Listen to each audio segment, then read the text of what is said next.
in April 2016, I think, on page 4, my letter A,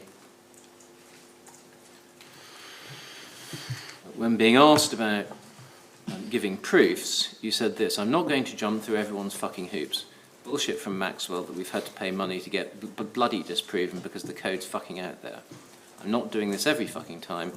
I'm not going to cite," and I think that's sign, "every fucking key I own in the world. I've got the first fucking 9 keys. I've got the fucking Genesis bloody block. I've got the fucking code. I've got the fucking papers," and so on. You were suggesting there, weren't you, that you had the means to establish proof of control of the Genesis block, weren't you? No. While I was a little bit angry at this point, and very angry, what I was stating is what I've said before. The anchor is part of a hash chain. The generation of like ECDH key values for a HMAC system allows the Genesis block to be the anchor in that system. So you need to choose something when you have like the start of a hash chain. So for my own key structures, I also chose the Genesis block. So the Genesis key here is a symmetric value, not controlling the blockchain itself. There is a public key associated with the Genesis block, isn't there? No, there's a number that people attribute to being a public key. That doesn't make it a public key. I've explained in my blogs, which you have in the book there, how you can actually generate a public, like what looks like a public key that has no private key. Okay, the cryptocurrency technology experts in this case are agreed, let me put this to you, that there is a public key which was used in the Coinbase transaction with the Genesis block. Do you agree with their evidence in that regard? No, neither are cryptographers. I mean, Ms. Meiklejohn basically... Professor Meiklejohn studies the sociology and legal aspects of Bitcoin, etc.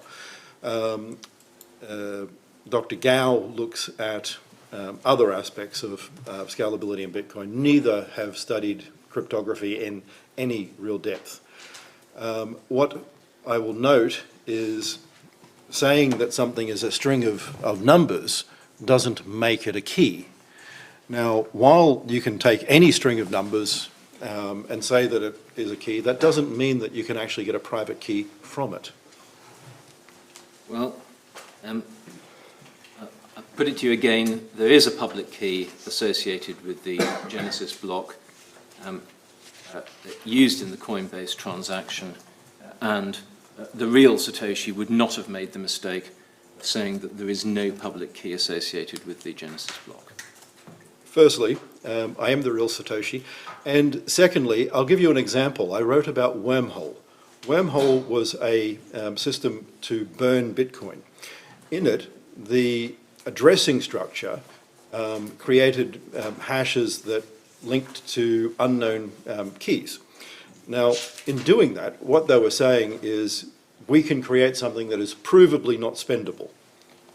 By doing this, if I, for instance, pick a key, AA, no key type thing, and just say, this is my key, the even just randomly picking those numbers, like a string of all A's, would be such that it is incredibly unlikely that a private key exists for it, or that someone knows it, that they calculated something where all the letters are A.